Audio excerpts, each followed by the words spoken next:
Good afternoon, everyone. Before we start the briefing, I request everyone to keep their phone on silent mode.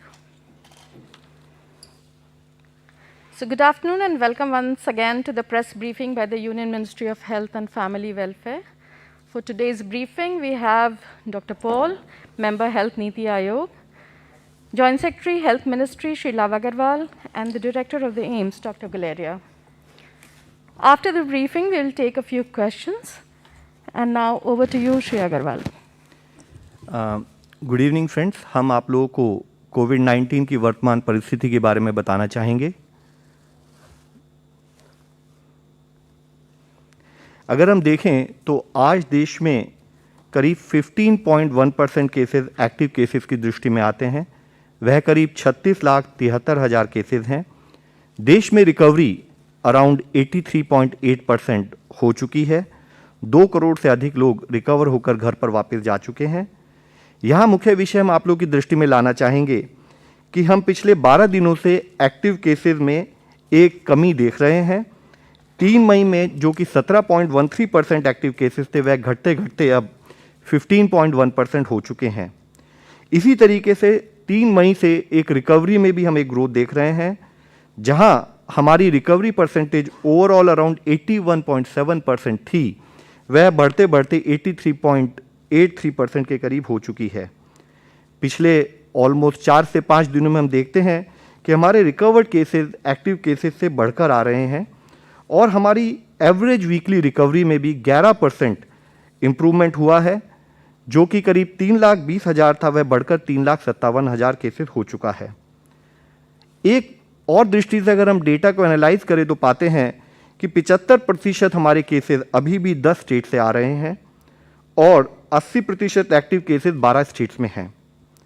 साथ ही एक positive development यह भी है कि containment efforts के द्वारा फील्ड में हम इम्प्रूवमेंट पा रहे हैं और देश की पॉजिटिविटी पिछले 5 दिनों से 20% से कम पाई जा रही है। अगर हम डेटा को एनालाइज करें तो पाते हैं कि एक प्लेटोइंग और एक डिक्रीजिंग ट्रेंड केसेस में नोट किया जा रहा है और आज देश में 3,26,000 के करीब केसेस टोटल रिपोर्ट हुए हैं। इसी के साथ ही हम अगर एनालाइज करें कि देश में एक्टिव केसेस किस तरह से फैले हुए हैं, तो हम देखते हैं कि 1 लाख से अधिक एक्टिव केसेस अभी 11 स्टेट्स में हैं। 50,000 से 1 लाख एक्टिव केसेस 8 स्टेट्स में पाए जा रहे हैं और 17 स्टेट्स ऐसी हैं जहां 50,000 से कम एक्टिव केसेस हैं। यहाँ मैं आप लोगों की दृष्टि में लाना चाहूँगा कि पिछली बार जब हम प्रेस कॉन्फ्रेंस के माध्यम से मिले थे, तब देश में ऐसी स्टेट्स 12 थी जो घटकर अब 11 रह गई हैं, जिसमें कि हरियाणा के ओवरऑल एक्टिव केसेस 1 लाख से कम हो चुके हैं। इसी के साथ ही जो केस स्टेट 50,000 से 1 लाख एक्टिव केसेस के बीच में थी, वह 8 स्टेट्स हैं, जिसमें हरियाणा ऐड हुई है, लेकिन दूसरे स्थाई पर झारखंड में केसेस 50,000 से कम हो चुके हैं। इस तरीके से हम देखें, साथ ही हम पाते हैं कि महाराष्ट्र, उत्तर प्रदेश, गुजरात, छत्तीसगढ़, वह स्टेट जहां पर कि नंबर ऑफ केसेस भी काफ़ी ज़्यादा आ रहे हैं, उनमें भी ओवरऑल हमने देखा है कि पिछले 1 हफ्ते में एक्टिव केसेस में काफ़ी कम नंबर नोट किया जा रहा है। However, cause of concern is कि तमिलनाडु में एक्टिव केसेस में हमने काफ़ी वृद्धि पिछले 1 वीक में नोट भी की है। हमारी वीकली रिकवरीज सभी मेजर स्टेट्स में बढ़ती हुई दिख रही है। कुछ एरियाज जहां पर और इम्प्रूवमेंट की ज़रूरत है, वह छत्तीसगढ़ और मध्य प्रदेश हैं। अगर हम देश की पॉजिटिविटी को एनालिसिस करते हैं तो पाते हैं कि 15% से अधिक पॉजिटिविटी वाले राज्य 24 हैं, 5 से 15% पॉजिटिविटी 10 राज्यों में है और लेस देन 5% पॉजिटिविटी 3 राज्यों में है।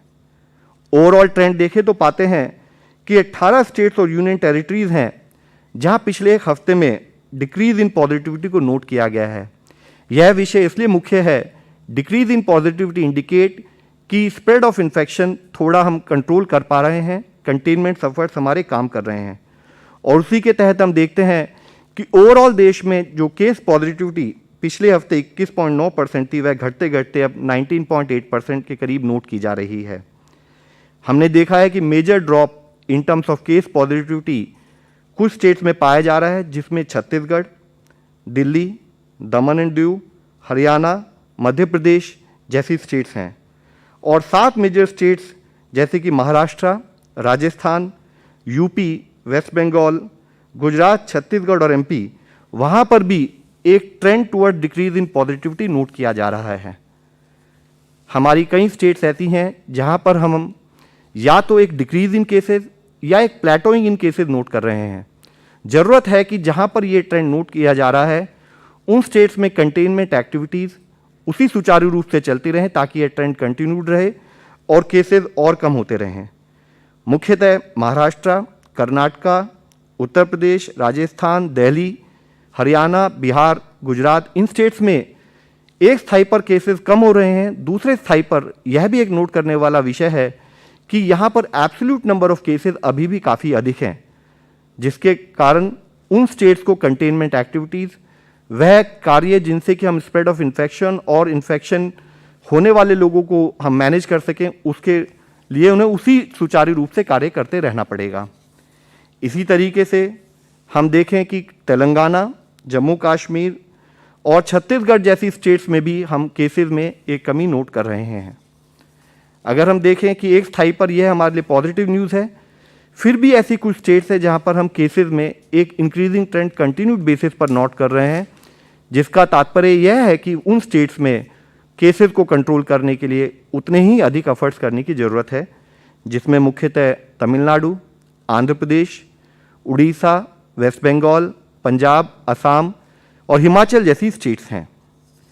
यहाँ हम आप लोगों की दृष्टि में यह भी लाना चाहेंगे कि एक हमने जो गाइडलाइंस दी थी जो कि स्प्रेड ऑफ इन्फेक्शन इंडिकेट करता है कि कितना वहाँ पर केसेस पे हमें उतने ही एडिशनल एफर्ट्स की ज़रूरत है, तो यह लिस्ट जो कि जितने ज़िले जो कि 10% से अधिक पॉजिटिविटी हैं, जहाँ पर इंटेंसिव एक्शन और लोकल कंटेनमेंट के तहत काम किया जाए, जिसके बारे में डिज़ास्टर मैनेजमेंट गाइडलाइंस के द्वारा डायरेक्शन भी मिनिस्ट्री ऑफ होम ने इशू की हैं, वह ज़िले देश में करीब 516 हैं जिसमें कि हमें कार्य करने की आवश्यकता है। कुछ ऐसे ज़िले हैं जहां पर हम एक कंटिन्यूड बेसिस पर पिछले 2 हफ्तों से केसेस में डिक्रीज नोट कर रहे हैं। ऐसे 187 जिलों में से कुछ ट्रेंड इन केसेस भी नोट किया जा रहा है। ऐसे 316 जिले हैं देश में जहां पर यह इंक्रीजिंग ट्रेंड नोट किया जा रहा है। ज़रूरत है कि हमारे कंटेनमेंट एक्टिविटीज़ उन जिलों में सुचारू रूप से चलें।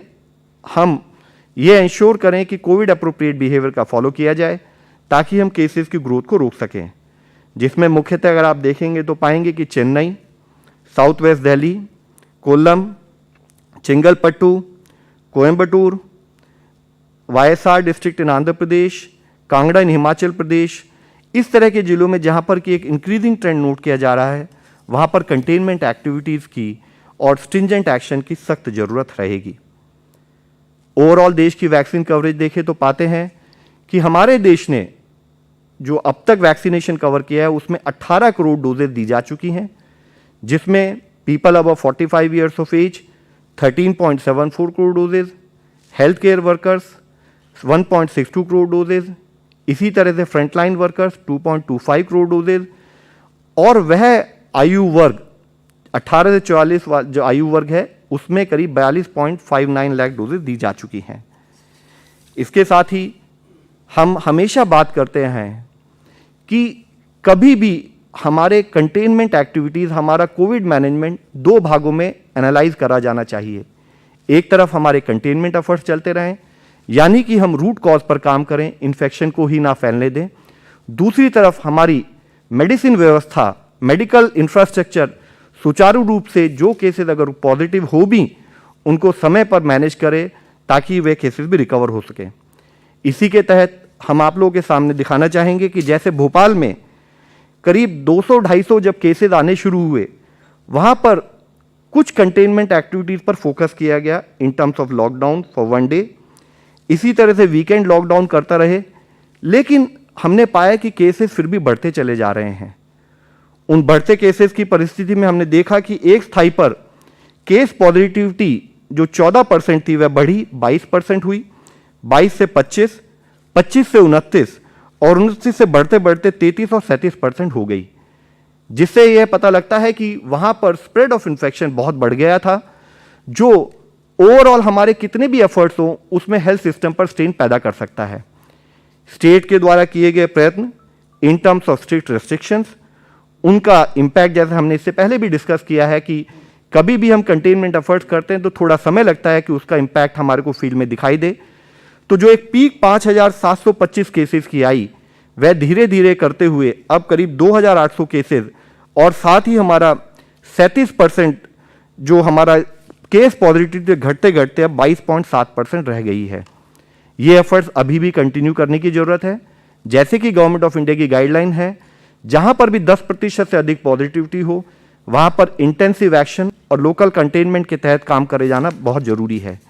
यहां यह समझने की जरूरत अति आवश्यक है कि जब भी हम कंटेनमेंट पर काम करें तो हम ऑल कंपोनेंट्स ऑफ कंटेनमेंट पर काम करने की अति आवश्यकता है। यानी कि अगर हमने मान लीजिए मास्क का इस्तेमाल किया लेकिन 2 गज की दूरी नहीं रखी, इसी तरह से हमने रेस्ट्रिक्शंस और इंटरमिंगलिंग को एक जगह पर स्टॉप किया लेकिन दूसरी जगह पर स्टॉप नहीं किया, तो हम उस सिचुएशन में आ सकते हैं कि यहां पर हमने केस को कंटेन किया, इन्फेक्शन के स्प्रेड को रोका, लेकिन दूसरी जगह पर वह इन्फेक्शन का स्प्रेड फिर हो सकता है।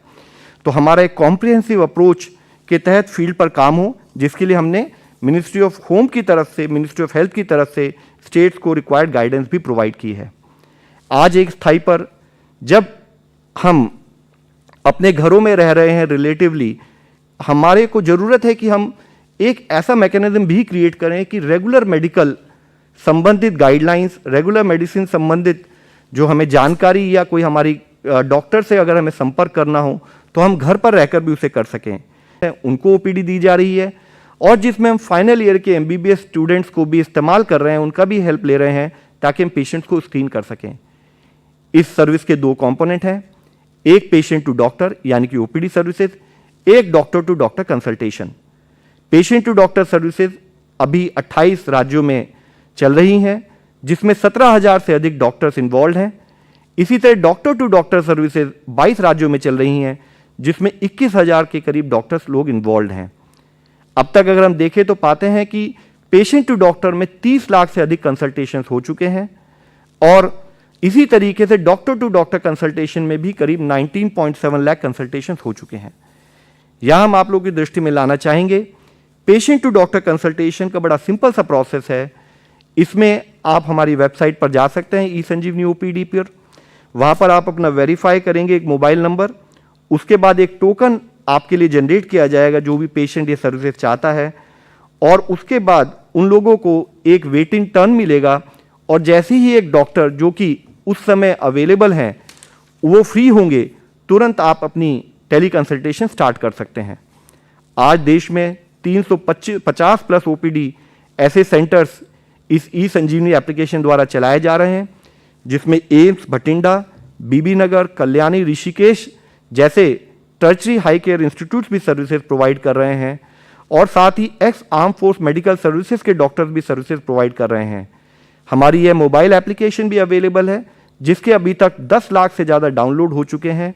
हम आपके द्वारा सबसे यही रिक्वेस्ट करना चाहेंगे, इन सर्विसेज का इस्तेमाल करते हुए जब आप अपने घर पर रहें, आपको मेडिकल संबंधित कोई भी गाइडेंस चाहिए, आप इन सर्विसेज का इस्तेमाल कर सकते हैं। इसके साथ ही चाहे वह हमारे कम्युनिटी केयर सेंटर्स हों, चाहे वह हमारे एक डॉक्टर से दूसरे डॉक्टर का कंसल्टेशन हो, ताकि अगर हमें EICU या ऐसी कोई सर्विसेज रन करनी हो, उसके लिए doctor to doctor consultation services भी सुचारू रूप से चल रही हैं। इसके तहत 18,000 से अधिक देश के हेल्थ एंड वेलनेस सेंटर्स ये सर्विसेज प्रोवाइड कर रहे हैं। 1,500 से अधिक हब हैं जहां पर ये हेल्थ एंड वेलनेस सेंटर्स में रहने वाले हमारे डॉक्टर्स हों या कम्युनिटी हेल्थ ऑफिसर्स हों, इनको कोई भी गाइडेंस चाहिएगी तो ये इन हब्स में रहने वाले डॉक्टर से बात करके वह गाइडेंस ले सकते हैं। इसी के तहत एक और मुख्य विषय मैं आप लोगों के सामने लाऊंगा, कुछ स्टेट लेवल इनिशिएटिव भी हुए हैं, जैसे कि आंध्र प्रदेश में टेली कंसल्टेशन के बाद आशा वर्कर्स मेडिसिन को घर पर प्रोवाइड करने का कार्य भी कर रही हैं। इस समय जैसे कि हम आपके सामने दिखाएंगे, हम टेक्नोलॉजी का इस्तेमाल करते हुए कैसे आइदर वह हब हो या एक इंडिविजुअल अक्रॉस द कंट्री हमारे डॉक्टर गुलेरिया। नमस्कार, मैं 2-3 चीज़ों पे बात करना चाहूँगा। एक तो यही कहना चाहूँगा कि जैसे जैसे हमारे कोविड के केसेस बढ़ रहे हैं, तो ये बहुत ज़रूरी है कि हम हॉस्पिटल में इन्फेक्शन कंट्रोल प्रैक्टिसेस का भी पूरा प्रोटोकॉल फॉलो करें। क्योंकि ये भी देखा जा रहा है कि सेकेंडरी इन्फेक्शन, चाहे हम बैक्टीरियल इन्फेक्शन की बात करें या फंगल इन्फेक्शन की बात करें, वो भी देखे जा रहे हैं, and this is causing more morbidity and mortality. तो चाहे भीड़ की बात हो, चाहे डिसइंफेक्शन की बात हो, चाहे अप्रोप्रिएट बायोमेडिकल वेस्ट की बात हो, that is also something which is very important. एक और जो विषय इंपॉर्टेंट है इसी में ही इन्फेक्शन के पॉइंट ऑफ व्यू से, वो है जो हम कहते हैं CAM, covid associated mucormycosis. Mucormycosis एक फंगल इन्फेक्शन है। इसके जो स्पोर्स हैं इस फंगस के, वो मिट्टी में भी पाए जाते हैं, हवा में भी पाए जाते हैं, कुछ हद तक ये कहते हैं कि फूड में भी पाए जाते हैं। लेकिन ये फंगस जो है लो विरुलेंस है, यूजली इन्फेक्शन नहीं करता है। और अगर हम कोविड से पहले की बात करें तब भी ये फंगल इन्फेक्शन देखा जाता था, लेकिन इसकी इंसिडेंस बहुत कम थी और रेयर इन्फेक्शन था। उन लोगों में देखा जाता था जिनकी शुगर बहुत ज़्यादा है, डायबिटीज़ अनकंट्रोल्ड है, या जिनको ट्रांसप्लांट हुआ और फिर वो इम्यूनोसप्रेसेंट ड्रग्स पे जिससे उनकी इम्यूनिटी कम है, या कैंसर के ऐसे पेशेंट्स हों जो कीमोथेरेपी पे हैं। आम लोगों में ये यूजली नहीं पाया जाता था, तो इसलिए नई बीमारी नहीं है। लेकिन कोविड के कारण और कोविड की ट्रीटमेंट के कारण इसके केसेस अब काफ़ी ज़्यादा देखने में आ रहे हैं। कई क्षेत्रों में काफ़ी अधिक मात्रा में केसेस रिपोर्ट किए जा रहे हैं। अगर हम एम्स की ही बात करें तो हमारे यहाँ ऑलमोस्ट 23 केसेस हैं जो भी एडमिटेड हैं जिनको ये फंगल इन्फेक्शन है कोविड के। 20 उनमें से अभी भी कोविड पॉजिटिव हैं और 3 कोविड नेगेटिव हैं। और कई राज्य ऐसे हैं जिनमें 400-500 से ज़्यादा केसेस उन्होंने रिपोर्ट किए हैं कोविड के, उनके पास अभी पॉजिटिव हैं। ये जो बीमारी है वो या तो फेस को अफेक्ट करती है, जिसको हम कहते हैं राइनो ऑर्बिटल सेरेब्रल म्यूकरमाइकोसिस, जिसके कारण नाक में, आँख की जो ऑर्बिट है उसमें या ब्रेन के अंदर इन्फेक्शन फैल सकता है, जिससे लोगों की विजन भी जा सकती है, आँख की रोशनी जा सकती है, और कुछ हद तक कभी ब्रेन में भी इन्फेक्शन हो सकता है। साथ में ये फेफड़े में भी फैल सकता है, जिसको हम कहते हैं पल्मोनरी म्यूकरमाइकोसिस। दोनों में कुछ लक्षण हैं, जैसे अगर राइनो ऑर्बिटल सेरेब्रल म्यूकरमाइकोसिस है तो हेडेक हो सकता है, सिर में दर्द हो सकती है, नाक ब्लॉक हो सकता है, नाक से सिक्रीशंस आ सकती हैं जो हरे रंग की हो, या नाक से खून आ सकता है, या एक चेहरे में सेंसेशन कम हो सकती है, एक साइड में चेहरे में सोजिश हो सकती है, या स्किन में डिस्कलरेशन हो सकता है। अगर फेफड़े में हो तो बुखार हो सकता है, छाती में दर्द हो जाती है, खांसी होती है, खांसी में खून आ सकता है। लेकिन मोस्ट इम्पॉर्टेंट इशू ये है कि ये फंगल इन्फेक्शन अब ज़्यादा क्यों देखा जा रहा है और उसके क्या कारण है और क्या प्रिवेंटिव एस्पेक्ट्स हम कर सकते हैं। एक तो ये है कि जो कोविड इन्फेक्शन है उसके कारण भी ये एक रिस्क फैक्टर है। कोविड इन्फेक्शन में जो हमारे अगर हम ब्लड काउंट्स देखें तो एक सेल लाइन जो है जिसको हम लिम्फोसाइट्स कहते हैं वो कम हो जाते हैं, लिम्फोपीनिया हो जाता है। तो उसके कारण बॉडी में जो CD4 CD8 सेल्स हैं वो कम होते हैं और उसके कारण अपॉर्चुनिस्टिक इन्फेक्शन, फंगल इन्फेक्शन के चांसेस बढ़ जाते हैं। ये फर्स्ट वेव में भी देखा गया था, और अगर हम 2003 सार्स की बात करें तो तब भी अगर डेटा देखें तो तब भी फंगल इन्फेक्शन कुछ हद तक ज़्यादा रिपोर्ट किया गया था। लेकिन इस दफ़ा जब हम इसको ज़्यादा देख रहे हैं उसके कारण दो और हैं। एक कारण ये है कि कई ऐसे पेशेंट्स हैं जिनको डायबिटीज़ है, शुगर की तकलीफ़ है, और अगर वो कंट्रोल ना हो तो उनमें भी ये फंगल इन्फेक्शन के चांसेस ज़्यादा होते हैं। और तीसरा जो बहुत इम्पॉर्टेंट कारण है, miss use of steroids. Steroids जो पेशेंट्स ले रहे हैं जिनको डायबिटीज़ हैं और साथ में कोविड है, अगर ये तीनों चीज़ें इकट्ठी मिल जाएं तो वो चांसेस ऑफ फंगल इन्फेक्शन एकदम बढ़ जाते हैं। इसलिए इसको रोकने के लिए सबसे पहले तो मिस यूज़ ऑफ स्टीरॉइड जो है वो हमें कम करना पड़ेगा। और जैसे पहले भी कहा था कि जो पेशेंट जिनको माइल्ड डिजीज़ है, जिनको ऑक्सीजन की ज़रूरत नहीं है और जिनको अर्ली स्टेज में जो कोविड इन्फेक्शन है, उनमें स्टीरॉइड्स देने से नुकसान ज़्यादा है, फ़ायदा कोई नहीं है। जो रिकवरी ट्रायल है उसने भी यही दिखाया था कि अगर हम स्टीरॉइड्स माइल्ड पेशेंट्स में देते हैं तो मॉर्बिडिटी और mortality because of secondary infection ज़्यादा होता है।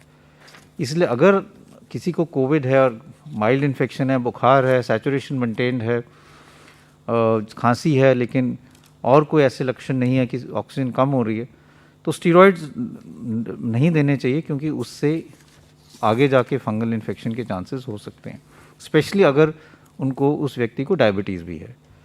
दूसरा है डायबिटीज़ या शुगर कंट्रोल, वो बहुत ज़रूरी है, क्योंकि जिन लोगों का शुगर कंट्रोल नहीं होता उसमें ये फंगल इन्फेक्शन ज़्यादा पाया जाता है। तो ये बहुत ज़रूरी है कि जिन लोगों को भी डायबिटीज़ हैं या जो स्टीरॉयड्स ले रहे हैं वो अपना शुगर चेक कराएं, क्योंकि कई दफ़ा किसी को ये पता नहीं होता कि मेरे को शुगर की तकलीफ़ है, स्टीरॉयड्स ले तो एकदम शुगर 300-400 पहुंच जाती है। तो इसलिए अपना शुगर भी मॉनिटर करें, और अगर डायबिटीज़ है तो और भी ज़्यादा ज़रूरत है कि जब कोविड इन्फेक्शन है या आप स्टीरॉयड्स ले रहे हैं तो शुगर को रेगुलरली मॉनिटर करें। तीसरी चीज़ ये है कि मास्क अपना लगा के रखें। जैसे मैंने कहा, ये स्पोर्स हैं, हवा में भी इसके फंगस हो सकता है। मास्क लगाना ज़रूरी है, स्पेशली अगर आप कोई कंस्ट्रक्शन साइट पे जा रहे हैं जहाँ पे इसके फंगस के चांसेस ज़्यादा हो सकते हैं। तो ये बहुत ज़रूरी चीज़ है कि अगर हम स्टीरॉयड ले रहे हैं तो उसको मिसयूज़ ना करें। दूसरा ये इंपॉर्टेंट चीज़ है, स्टीरॉयड्स का डोज जो है, हाई डोज स्टीरॉयड्स कई दफ़ा दिए जाते हैं, उसका भी कोई फ़ायदा नहीं है। डेटा यही कहता है कि mild to moderate dose steroids are good enough. अगर हम बहुत हाई डोज स्टीरॉयड्स देंगे तो शुगर भी बढ़ेगी, इन्फेक्शन के चांसेस भी बढ़ेंगे। तीसरा ये कि डेटा ये भी शो करता है कि 5 से 10 दिन तक मैक्सिमम स्टीरॉयड्स की ज़रूरत पड़ती है मेजॉरिटी ऑफ कोविड पेशेंट्स में। बहुत लंबे टाइम स्टीरॉयड्स देने से भी sugar control becomes more difficult, और ये जो फंगल इन्फेक्शन है इसके चांसेस भी बढ़ जाते हैं। तो मैं यही कहना चाहूँगा कि इनके केसेस अब ज़्यादा रिपोर्ट किए जा रहे हैं, and we must work aggressively कि हम इसके केसेस कम करें। और दूसरी ये भी इम्पॉर्टेंट चीज़ है कि इसको सस्पेक्ट जल्दी किया जाए, जिससे आगे जाके लॉस ऑफ विजन या और कोई सीरियस इन्फेक्शन ब्रेन में ना हो। तो इसलिए अगर आपको जब भी कोई पेशेंट डिस्चार्ज होता है तो जो मैंने लक्षण बताएं, अगर किसी को कोई भी ऐसे लक्षण हो तो डॉक्टर से ज़रूर संपर्क करें, अपना शुगर कंट्रोल करें, और अपनी स्टीरॉयड्स अगर अननेसेसरी हैं तो उसको बंद करना चाहिए। फाइनली मैं एक ये कहना चाहूँगा कि as part of ongoing activities, क्योंकि हम ये चाह रहे हैं कि covid management should now reach out to all parts, specially rural India.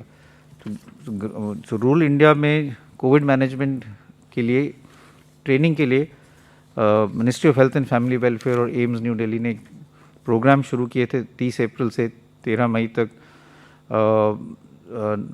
Mentoring institutes के लिए नेशनल सेंटर्स ऑफ एक्सीलेंस जो रीजनल और स्टेट लेवल पे हैं, और उसमें कई चीज़ों पे वेबिनार्स हुए हैं, होम आइसोलेशन पे, मेडिकेशन फॉर होम आइसोलेशन पे, प्लाज्मा पे, ऑक्सीजन पे, वेंटिलेशन और आईसीयू मैनेजमेंट पे, ट्रीटमेंट पे, टेस्टिंग पे भी हुआ है, डायबिटीज़ के मैनेजमेंट पे भी, और एक्सरे के और रेडियोलॉजी पे भी वेबिनार्स हुए हैं। अब इन रीजनल सेंटर्स को खुद आगे जाके वेबिनार्स करने हैं, और अपने एरिया में, चाहे वो प्राइवेट सेक्टर में हो या पब्लिक सेक्टर में हो, सब डॉक्टर्स को वहाँ ट्रेन करना है, जिससे रूरल इंडिया में भी कोविड मैनेजमेंट की पूरी स्ट्रैटेजी जो है वो एकदम परफेक्ट हो, और मैनेजमेंट जो है वो बिल्कुल आइडियल हो एज़ पर इंटरनेशनल गाइडलाइंस। तो ये 3 चीज़ें हैं, पर एक तो training and rural area, good infection control practice in hospital, और प्रिवेंशन ऑफ फंगल इन्फेक्शन जो हम ज़्यादा देख रहे हैं, और ये कोविड के साथ साथ इसके इंसिडेंट्स बढ़ रहे हैं, of mucormycosis. Thank you very much. Doctor Paul. धन्यवाद। Thank you doctor Guleria, thank you love, thank you team. आज जो पैंडेमिक की सिचुएशन आपके सामने प्रस्तुत की गई है, उसमें एविडेंट हो रहा है कि किसी हद तक स्टेबलाइजेशन पैंडेमिक की इस वेव की दिखाई पड़ रही है। कुछ स्टेट्स में ये क्लियर पैटर्न है, कुछ में अभी भी कंसर्न है, और कुछ में ये भी है कि बढ़ने की तरफ भी है। मिक्स्ड पिक्चर है हमारे सामने, but overall the situation is stabilising, and we hope and we will work toward ensuring further stabilization and a rapid decline of this pandemic. इस वेव में एक स्टेज पे लगभग 40 लाख एक्टिव केसेस थे, अभी 36-37 के आसपास हैं। देश ने इतने बड़े एक्टिव केसेस को संभाला, कमियों की बात हम कर सकते हैं, लेकिन ओवरऑल इतनी बड़े एक्टिव केसेस आए, इतनी बड़ी वेव आई, चल भी रही है, देश ने इसको संभाला और बहुत हद तक उनकी रिकवरीज हुई और very fortunately case fatality rate has been stable. Case fatality rate is stable. This is a big achievement in its own right, reassures us. Much more can be done, should be done, will be done. It is the work of the nation. It's the work of, collective work of a great country, all the states, union government, districts, people and stakeholders. ये भी हम देख रहे हैं कि जो early decline दिख रहा है हमें या स्टेबलाइजेशन दिख रही है, उसकी इम्प्रूवमेंट का रेट जो है वो पहली वेव से ज़्यादा गति में है. ये भी हमें रीअश्योर करता है. ये हमें ये लाइसेंस नहीं देता है कि हम अपनी जो व्यवस्था है या अपना जो एटीट्यूड है हम उसमें कोई ढिलाई लाएं. No, but it gives us confidence that we will tide over it. And we will tide over this successfully because during the previous phase, the first wave and the year that we had at our disposal, हमने अपना infrastructure stabilise किया, बढ़ाया, सीखा, SOPs बनाए, testing को बहुत ramp up किया.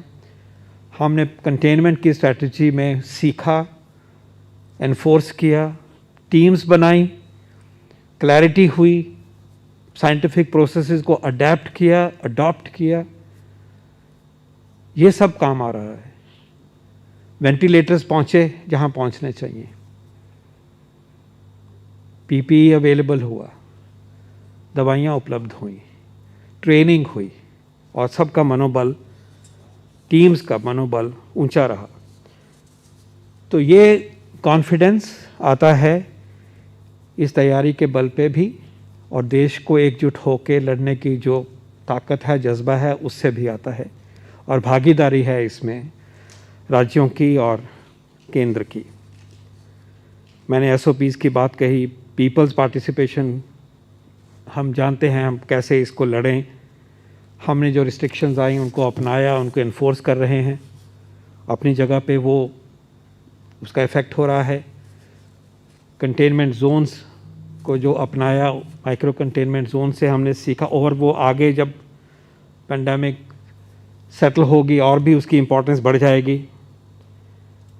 तो ये सब जो collective wisdom, collective capability, collective insights, collective tools that are available to us are coming in good stead in this phase, and we are fighting this battle with strength, resilience, and confidence.